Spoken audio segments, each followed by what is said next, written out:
नमस्कार, आप देख रहे हैं भारत लाइव। मैं हूं अभिषेक मिश्रा।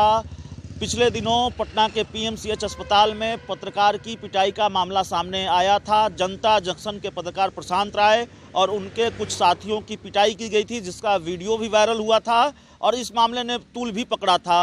अब इसको लेकर बिहार के स्वास्थ्य मंत्री मंगल पांडे का बड़ा बयान आया है। स्वास्थ्य मंत्री एक्शन लेने जा रहे हैं इसके खिलाफ। पीएमसीएच के अधीक्षक से बात हुई है और दोषियों के खिलाफ कार्रवाई होगी। भारत लाइव से एक्सक्लूसिव बातचीत करते हुए मंगल पांडे ने क्या कहा है, आप सुनिए।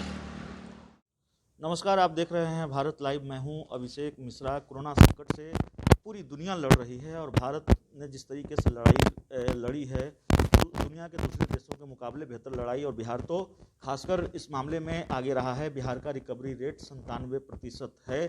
फिर भी कोरोना को लेकर, इंतजामों को लेकर कई तरह के सवाल होते हैं। हमारे साथ बिहार सरकार के मंत्री, स्वास्थ्य मंत्री हैं बिहार के, मंगल पांडे सर। हम उनसे जानने की कोशिश करेंगे। सर, जो नया स्ट्रेन आया है वो कितनी चिंता की बात है?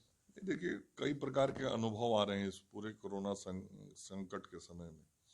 तो ये भी एक समाचार आया है दुनिया में कि कोई नया स्ट्रेन है, उसका नया असर है।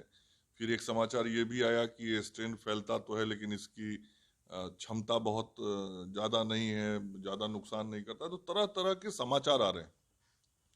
कुल मिला के जो चिकित्सा के क्षेत्र में वैज्ञानिक हैं या जो रिसर्च वर्क करते हैं, वो लोग सारे इन चीज़ों को देख रहे हैं। लेकिन हम सब लोगों की नज़र जरूर इस बात पर है कि भारत सरकार से जो भी गाइडलाइंस आता है उसको फॉलो करना। कोई नया स्ट्रेन के बारे में जानकारी आ रही है तो उसकी जांच कराना, कोई नए लोग आ रहे हैं तो उसकी जांच कराना। अभी नया विषय आया है कि ब्रिटेन से जो लोग आ रहे हैं उनकी जांच कराना है, तो वो जांच भी हम लोग करा रहे हैं।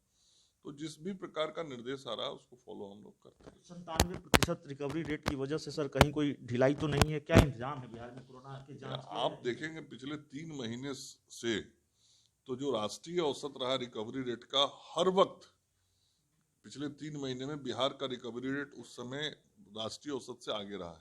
तो कहीं ढिलाई तो नहीं हुई। यदि ढिलाई रहती तो हम 97.61% तक नहीं पहुंचते। तो पूरी सावधानी और सतर्कता के साथ हम काम कर रहे हैं। हमारी जांच हो रही है, हमारा इलाज बेहतर हो रहा है, और यही कारण है कि आज पूरे राज्य में टोटल एक्टिव केस केवल 4600 के करीब। जूनियर डॉक्टरों की हड़ताल भी चुनौती है।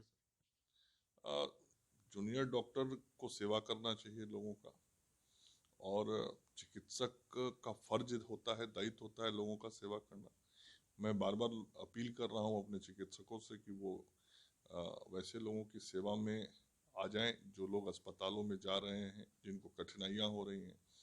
लोगों को कठिनाई नहीं हो, जनहित में सभी चिकित्सकों को काम पे वापस आना चाहिए। सरकार की तरफ से क्या प्रयास है सर हड़ताल तोड़वाने के? हमने बातचीत की है, हमसे तो बातचीत भी लोग की है, हमसे कह के गए कि हम अपना हड़ताल वापस ले लेंगे, लेकिन पता नहीं क्या हुआ है। आप एनडीए के सहयोगी हैं, पूर्व सीएम जीतन राम मांझी, उन्होंने भी आपसे अपील की है कि हड़ताल को तोड़वाया जाना चाहिए, गरीबों को दिक्कत हो रही है। नहीं, तो हमारे तरफ से तो प्रयास हो ही रहे ना।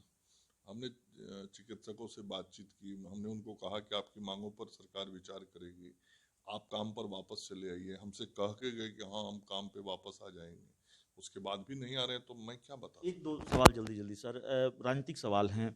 आपका ट्वीट भी आया है और जिस तरह से दावा किया जा रहा है कि जेडीयू के 17 विधायक टूट जाएंगे और बिहार में सरकार गिर जाएगी, ये सब बकवास का, फालतू का बात है। लोगों को कहीं समाचार में जगह तो मिलता नहीं, आप लोग दिखाइएगा नहीं ऐसे उन लोगों को।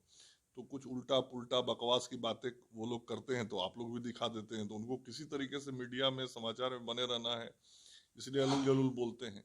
वो चिंता करें अपने घर का कि उनका घर कैसे टूटने से बचा रहे, उसकी चिंता उनको करनी। अरुणाचल को लेकर सर अब जेडीयू खुलकर कह रही है कि नहीं, बीजेपी ने नैतिकता नहीं। मैं बिहार की राजनीति से मतलब रखता हूँ, मैं इन विषयों पर टिप्पणी करने का हकदार नहीं। एक आखिरी सवाल है सर, पिछले दिनों पीएमसीएच में पत्रकार की पिटाई का मामला सामने आया था, क्या उसको लेकर कोई कार्रवाई होगी? मैंने अधीक्षक को कहा है और अधीक्षक को निर्देश दिया है कि जो कोई भी दोषी है उस पर कार्रवाई होनी चाहिए। तो थैंक यू सर हमसे बात करने के लिए। सर बहुत व्यस्त थे और उसके बावजूद भी उन्होंने हमसे बात की, तो बहुत बहुत धन्यवाद।